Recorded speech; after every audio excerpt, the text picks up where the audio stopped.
Hello everyone, welcome to my YouTube channel get success, जिसमें आज के इस वीडियो में हम हिंदी के कुछ मोस्ट इंपॉर्टेंट क्वेश्चन डिस्कस करेंगे जो कि हमारे एग्जाम के लिए, चाहे वो सी टेट हो, यूपी टेट हो, सुपर टेट हो, केवीएस हो, बीएड एंट्रेंस एग्जाम हो या फिर अदर वनडे एग्जाम जिसमें भी हमारी हिंदी आती है, उन सभी एग्जाम्स के लिए ये सभी क्वेश्चन जो है बहुत ही इंपॉर्टेंट है।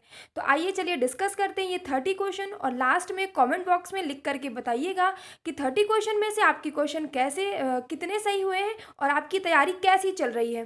ठीक है, तो पहला क्वेश्चन डिस्कस करते हैं। पहला क्वेश्चन हमारा कहता है संस्कृति के 4 अध्याय के रचनाकार हैं। ऑप्शन ए है दिनकर, बी है श्रीलाल शुक्ल, सी है गोविंद मिश्रा या फिर धूमिल। तो संस्कृति के 4 अध्याय जो है ये रामधारी सिंह दिनकर जी की रचना है। तो क्वेश्चन नंबर 1 का ऑप्शन नंबर ए हमारा सही हो जाता है। चलते हैं नेक्स्ट क्वेश्चन पे। क्वेश्चन नंबर 2 हमारा क्या कहता है 11 वर्ष का समय किसकी रचना है। तो 11 वर्ष का समय ऑप्शन ए है भीष्म साहनी, बी है यशपाल, सी है प्रेमचंद्र या फिर रामचंद्र शुक्ल। तो 11 वर्ष का समय जो है रामचंद्र शुक्ल जी की रचना है। अब रामचंद्र शुक्ल जी की रचना 11 वर्ष का समय है। इसके अलावा रामचंद्र शुक्ल जी की रचना हो जाती है करुणा, मित्रता, ये सभी रामचंद्र शुक्ल जी की बहुत ही प्रमुख रचनाएं हैं। तो क्वेश्चन नंबर 2 का ऑप्शन नंबर डी हमारा सही हो जाता है। चलते नेक्स्ट क्वेश्चन पे। क्वेश्चन नंबर 3 हमारा क्या कहता है कौन व्यक्ति को किंग कर्तव्य विमूढ़ बना देती है। ठीक है, ऑप्शन ए है दुविधा, बी है सुविधा, सी है विविधा या फिर अविधा। तो क्वेश्चन नंबर 3 का मीन्स दुविधा जो है व्यक्ति को किंग कर्तव्य विमूढ़ बना देती है। क्वेश्चन नंबर 3 का ऑप्शन नंबर ए सही हो जाएगा। अगर आपको वीडियो ये पसंद आती है तो वीडियो को लाइक कीजिएगा, शेयर कीजिएगा, और अगर आप चैनल पर नए हैं तो चैनल को सब्सक्राइब कीजिएगा। ठीक है, और क्वेश्चन की सीरीज कैसी लगी लास्ट में कमेंट बॉक्स में लिख करके बताइएगा कि, और ये बताइएगा कि आपके कितने क्वेश्चन सही हुए हैं। तो क्वेश्चन नंबर 4 पर चलते हैं। अब क्वेश्चन नंबर 4 हमारा कहता है सूरदास के ने किस भाषा में सूर सागर की रचना की थी। तो ऑप्शन ए है अवधी भाषा में, बी है ब्रज भाषा में, सी है खड़ी बोली में या फिर राजस्थानी में। तो सूरदास ने जो है किस भाषा में रचना की थी, ब्रज भाषा में सूर सागर की रचना की है। तो क्वेश्चन नंबर 4 का ऑप्शन नंबर बी हमारा सही हो जाएगा। चलते नेक्स्ट क्वेश्चन। क्वेश्चन नंबर 5 हमारा क्या कहता है यामा किसकी रचना है। ठीक है, यामा किसकी रचना है। ऑप्शन ए है भवानी प्रसाद मिश्र, बी है महादेवी वर्मा, सी है अज्ञे या फिर मुक्तिबोध। ठीक है, तो अगर हम बात करते हैं यामा की, तो यामा जो है हमारे महादेवी वर्मा जी की रचना है। ठीक है, तो क्वेश्चन नंबर 5 का ऑप्शन नंबर बी हमारा सही हो जाता है। चलते नेक्स्ट क्वेश्चन पे। क्वेश्चन नंबर 6 हमारा क्या कहता है। क्वेश्चन नंबर 6 कहता है पराधीन सपने हूँ सुख नाही किस रचनाकार की पंक्ति है। ऑप्शन ए है हमारा कबीरदास, बी है रैदास, सी है सूरदास या फिर तुलसीदास। तो पराधीन सपने सुख नाही यह जो है रचना तुलसीदास की है। तो क्वेश्चन नंबर 6 का ऑप्शन नंबर डी हमारा सही हो जाता है। चलते हैं नेक्स्ट क्वेश्चन पे। क्वेश्चन नंबर 7 हमारा क्या कहता है ये सभी क्वेश्चन हमारे एग्जाम्स में आए हुए हैं और बहुत ज़्यादा चांसेस है हमारे आने वाले एग्जाम्स में भी आने की। तो आप लोग ध्यान से क्वेश्चन करिएगा, सॉल्व कीजिएगा। अगर आपको नहीं आ रहा है तो कॉपी पर नोट करके एक पॉइंट बना लीजिएगा जिससे कि आप आने वाले एग्जाम में आप रिवाइज कर पाएँ। क्वेश्चन नंबर 7 हमारा क्या कहता है अमृतलाल नागर के किस उपन्यास में गोस्वामी तुलसीदास की जीवनी को आधार बनाया गया है। बूंद और हंस, सुहाग के नुपुर, मानस का हंस या फिर अमृत और विष। तो अमृतलाल नागर ने के कौन सा उपन्यास था, तो मानस का हंस था।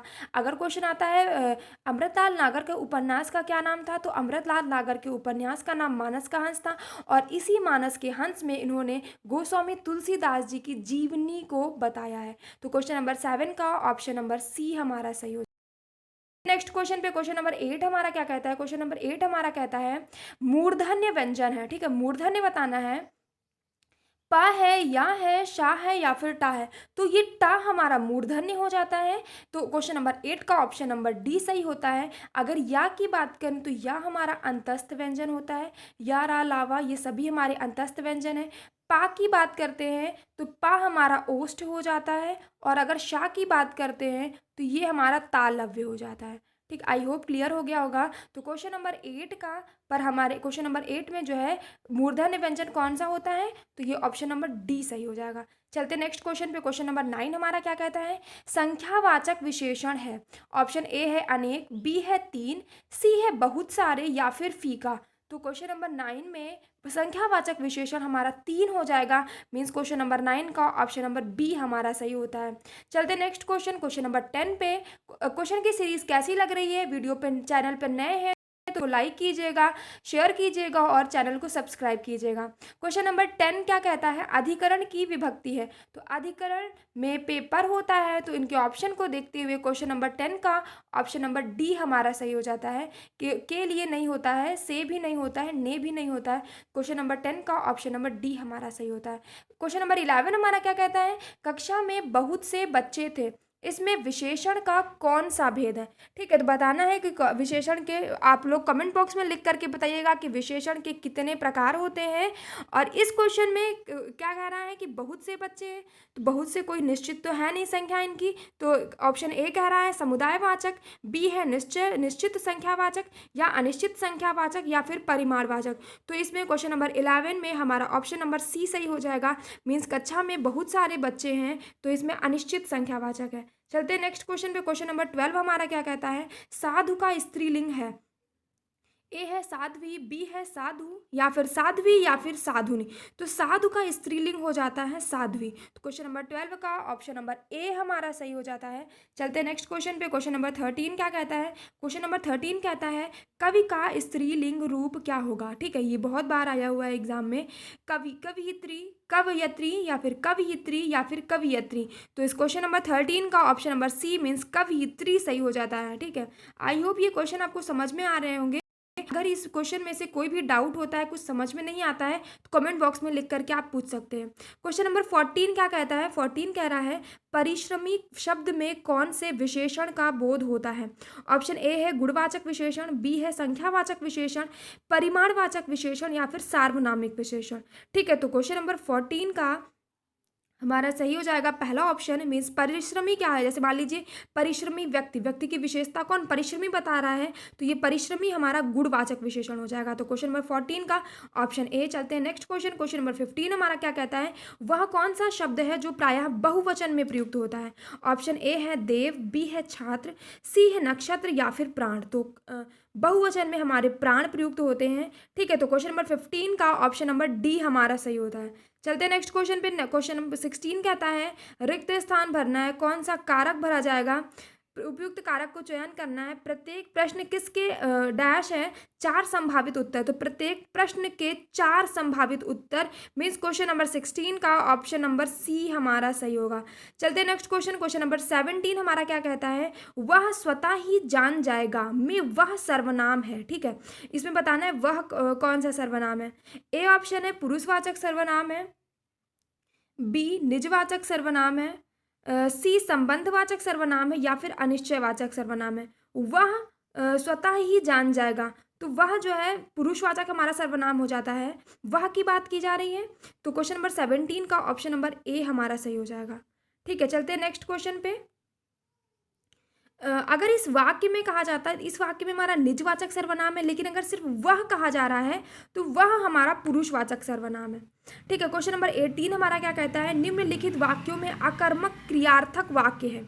अकर्मक और क्रियार्थक वाक्य हमारा क्या हो जाएगा, बूंद बूंद से घड़ा भर जाता है, इस टब को पानी से भर दो, सी माँ बेटे को खाना खिला रही है, चाचा जी ने मुझे पत्र लिखा है। ठीक है, तो इसमें अकर्मक क्रियार्थक वाक्य हमारा ऑप्शन नंबर ए मीन्स बूंद बूंद से घड़ा भरता है। ठीक है, तो क्वेश्चन नंबर 18 का ऑप्शन नंबर ए हमारा सही हो जाएगा। चलते हैं नेक्स्ट क्वेश्चन पे। क्वेश्चन नंबर 19 क्या कहता है, 19 कहता है कबीर कल बहुत सुंदर दिख रहा था। उपयुक्त वाक्य में रेखांकित शब्द व्याकरण की दृष्टि से क्या है, संज्ञा है, सर्वनाम है, कारक है, या फिर विशेषण है। तो बहुत सुंदर विशेषता बता रहा है, इसलिए ये हमारा विशेषण हो जाएगा। मीन्स 19 का ऑप्शन नंबर डी सही होगा। क्वेश्चन नंबर 20 क्या कहता है, पशुता शब्द उदाहरण है। ए है व्यक्तिवाचक संज्ञा, बी है द्रव्यवाचक, सी है भाववाचक, या फिर जातिवाचक। तो पशुता जो है भावों को व्यक्त कर रहा है, मीन्स पशु की पशुता। तो इसमें हमारा ऑप्शन नंबर सी मीन्स भाववाचक संज्ञा हो जाएगा। क्वेश्चन नंबर 20 का ऑप्शन नंबर सी सही होता है। चलते हैं नेक्स्ट क्वेश्चन पे। क्वेश्चन नंबर 21, इसमें बहुत कंफ्यूजन होता है इस क्वेश्चन में, तो अब ध्यान से देखिएगा। व्युत्पत्ति के आधार पर संज्ञा के कितने भेद होते हैं। ऑप्शन ए है हमारा 3, बी है 4, सी है 5 और डी है 6। तो व्युत्पत्ति के आधार पर संज्ञा के 3 भेद बताए गए हैं। ठीक है, व्युत्पत्ति के आधार पर संज्ञा के 3 तीन भेद कौन कौन से बताए गए हैं? तो रूढ़, यौगिक और योग रूढ़ जो है ये व्युत्पत्ति के आधार पर संज्ञा के भेद बताए गए हैं। तो क्वेश्चन नंबर 21 का ऑप्शन नंबर ए सही हो जाता है। ठीक है, क्वेश्चन नंबर 22 हमारा क्या कहता है? इत्यादि का सही संधि विच्छेद है।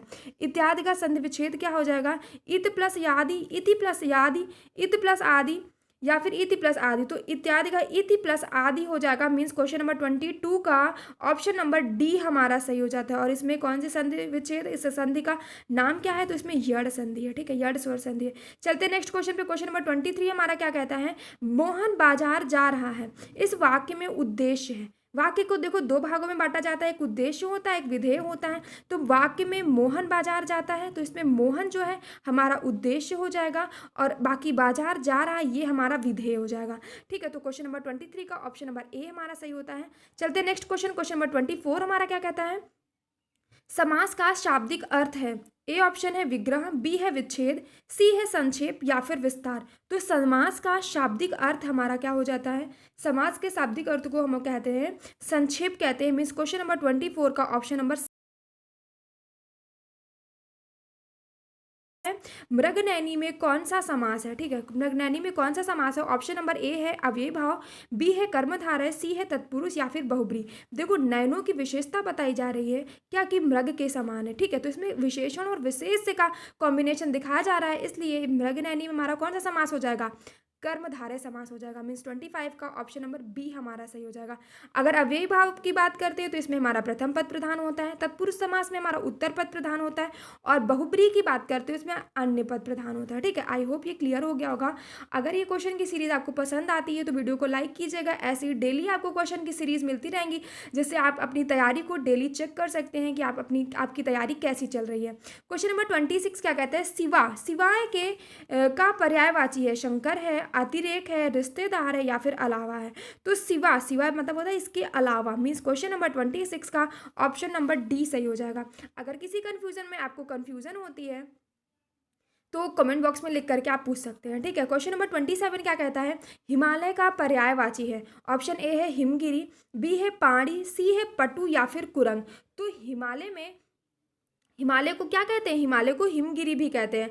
ठीक है, तो क्वेश्चन नंबर 27 का ऑप्शन नंबर ए हमारा सही हो जाता है। चलते हैं नेक्स्ट क्वेश्चन। क्वेश्चन नंबर 28 पे दुर्लभ का पर्यायवाची क्या है? ठीक है, दुर्लभ का पर्यायवाची पूछता है एग्जाम में। ये सारे क्वेश्चन जो है हमारे एग्जाम में आए हुए हैं और आने वाले एग्जाम्स के लिए भी बहुत इंपॉर्टेंट क्वेश्चन है। तो आपकी तैयारी कैसी चल रही है आप इस क्वेश्चन को सॉल्व करके चेक कर सकते हैं। लास्ट में कॉमेंट बॉक्स में बताइएगा कि क्वेश्चन की सीरीज कैसी लगी और आपके कितने क्वेश्चन सही हुए हैं।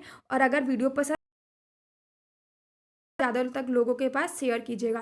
क्वेश्चन नंबर 28 दुर्लभ का पर्यायवाची है। ऑप्शन ए कह रहा है नायाब, बी है अगम्य, सी है ऊसर या फिर विप्लव। तो अगर हम बात करते हैं दुर्लभ की तो दुर्लभ का हमारा पर्यायवाची क्या हो जाता है? दुर्लभ का पर्यायवाची होता है हमारा नायाब। ठीक है, क्वेश्चन नंबर 28 का ऑप्शन नंबर ए सही हो जाता है। चलते हैं नेक्स्ट क्वेश्चन। क्वेश्चन नंबर 29 कहता है कि विलोम शब्द बताना है। ठीक है, विलोम शब्द बताना है।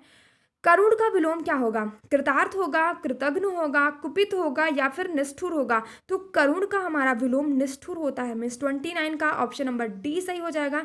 Last question, question number 30। तो क्वेश्चन नंबर 30 सॉल्व करने से पहले बता देते हैं कि अगर आपको सीरीज कैसी लगी कमेंट बॉक्स में लिख करके बताइए। अगर वीडियो पसंद आती है तो लाइक कीजिएगा और ज़्यादा से ज़्यादा शेयर कीजिएगा।